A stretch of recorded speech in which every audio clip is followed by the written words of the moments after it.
Hey guys, हम लोग static GK की सीरीज़ को पढ़ते। स्टैटिक जीके को मैंने स्टेट वाइज डिवाइड कर दिया है। तो आज जो मैंने स्टेट लिया है वो है महाराष्ट्र।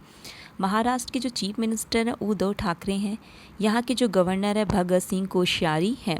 ठीक है, आते हैं अब लोक नृत्य में। तो महाराष्ट्र का जो फेमस लोक नृत्य है वो लावनी है। ठीक है, और जो अदर है उनको ध्यान रखना है आपको। तो नकटा, कोली, गौरीचा, ललिता, तमाशा, मौनी, लेजिम, गफा, बोधा और पोवाड़ा है। यहाँ पे फेमस एक समाधि स्थल है जो कि भीमराव अंबेडकर जी का है।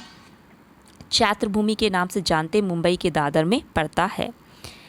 इम्पॉर्टेंट जनजाति यहाँ की जो है बार्ली, बंजारा और कोली है। यहाँ की इम्पॉर्टेंट नदियाँ, गोदावरी नदी काफ़ी इम्पॉर्टेंट है जो कि प्रायद्वीपीय भारत की सबसे लंबी नदी है। इसकी लेंथ 1465 किलोमीटर है। इसे दक्षिण गंगा के नाम से जाना जाता है। गोदावरी को दक्षिण गंगा के नाम से जाना जाता है। ये नासिक में त्र्यंबकेश्वर से निकलती है। महाराष्ट्र के बाद तेलंगाना, फिर आंध्र प्रदेश में बहती है। आंध्र प्रदेश के राजमुंद्री शहर के समीप बंगाल की खाड़ी में ये मिल जाती है जाके। इसकी जो सहायक नदियां हैं प्राणहिता, पूर्णा, पेनगंगा, वेनगंगा, वर्धा और इंद्रावती, ये उत्तर से हैं। और दक्षिण से एक फेमस इसकी सहायक नदी मंजीरा है। भीमा नदी, उद्गम जो इसका है भीमशंकर पर्वत श्रेणी से हुआ है। ठीक है, तो भीमशंकर भीमा आपको कोरिलेट करा लेना है।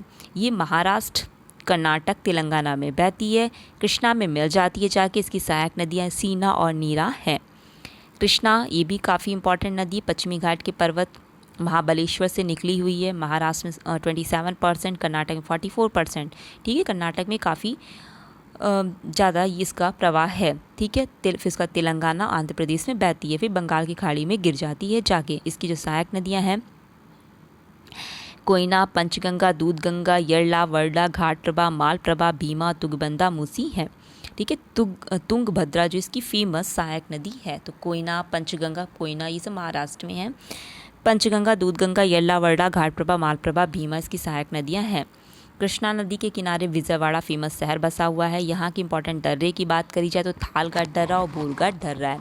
थालगढ़ दर्रा जो है वो मुंबई, नागपुर, कोलकाता जो रेल मार्ग, सड़क मार्ग है वहाँ से गुजरते हैं। तो आपको ध्यान रखना, ऊपर की तरफ मुंबई, नागपुर, कोलकाता की तरफ थालघाट है, और भोरघाट जो है वो नीचे की तरफ मुंबई, पुणे, बेलगांव, चेन्नई रेल मार्ग और सड़क मार्ग इससे गुजरते हैं।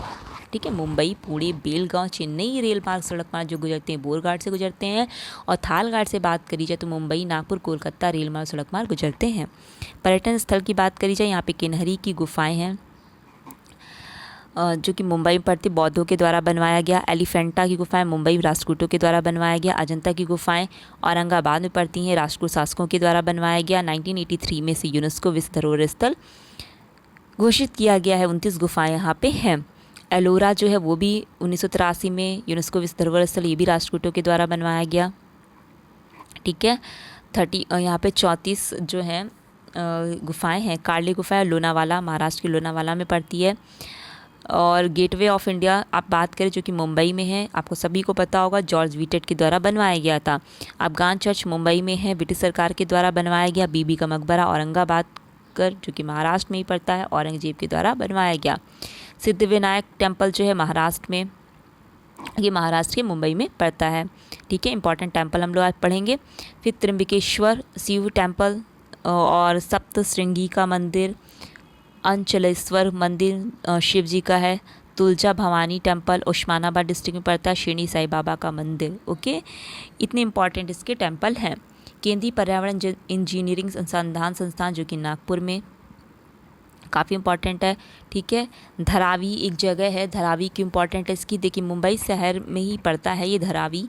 एशिया का सबसे बड़ी मरीन बस्ती है ये। ठीक है, लेकिन जो आज श्रमिक विद्यापीठ के प्रयास से एक लघु औद्योगिक स्टेट बन गया है।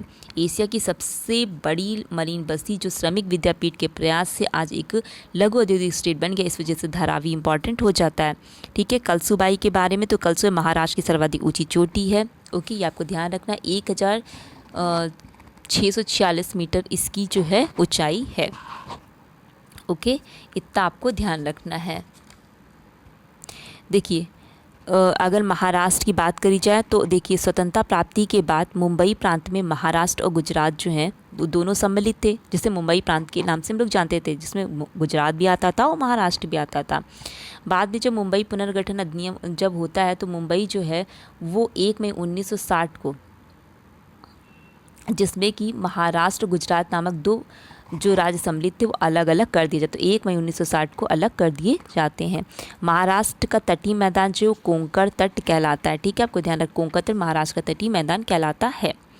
ओके, कोंकण के पूर्व में सह्याद्री की पहाड़ी श्रृंखला है, ठीक है, जो कि समुद्र के समांतर ही है। यहाँ का जो पूरा भाग है दक्कन के लावा से निर्मित है, ठीक है, तो लावा से निर्मित है तो इस वजह से यहाँ की जो मिट्टी है वो काली है और कपास और सोयाबीन के लिए यहाँ की मिट्टी काफ़ी उपजाऊ है, ठीक है, यहाँ पे मतलब कपास और सोयाबीन काफ़ी उगता है, तो यहाँ की प्रमुख फसल है ये। ओके, आपको ध्यान रखना है। 2015 में महाराष्ट्र सरकार के द्वारा क्या किया गया था, ब्लू मार्मन प्रजाति की तितली को राजकीय तितली का दर्जा दिया गया था, ठीक है, ये क्वेश्चन पूछा गया है, इस वजह से मैंने ले लिया है। 2015 को महाराष्ट्र सरकार द्वारा ब्लू मार्मन प्रजाति की तितली को राजकीय तितली का दर्जा प्रदान किया गया, ठीक है। और जो रत्नागिरी का अल्फांसो प्रजाति के आम का निर्यात काफ़ी किया जाता है, ठीक है, रत्नागिरी के अल्फांसो प्रजाति के आम का निर्यात किया जाता है, कि आपको ध्यान रखना। तो अल्फांसो प्रजाति का आम, ठीक है, कहाँ का है, रत्नागिरी का है। मुंबई जो है वो आपको पता है कि हमारे देश की वाणिज्यिक राजधानी है और मुंबई को भारत का हॉलीवुड भी बोला जाता है।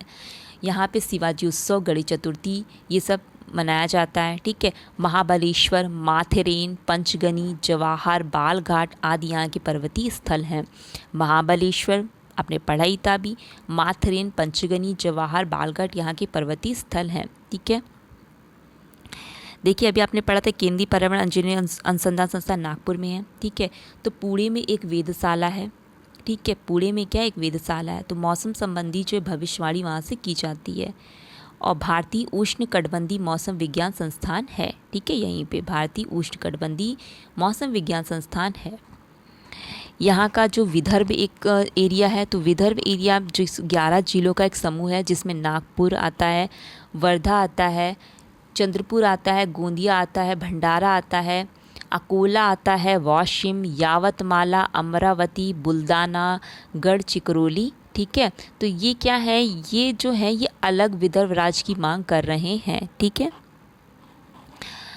तो देखिए इतना तो आपको जितना मैंने बताया महाराष्ट्र से, ये आपको ध्यान रखना है, काफ़ी इंपॉर्टेंट टॉपिक मैंने बताए हैं स्ट्रैटेजी के से, ठीक है। तो अलग अलग अगर आप स्टेट को डिवाइड करके पढ़ेंगे तो आप उसको याद करना काफ़ी आसान हो जाएगा, ठीक है। वो तो वैसे आप पर डिपेंड करता है कि आपको कैसे समझ में आता है।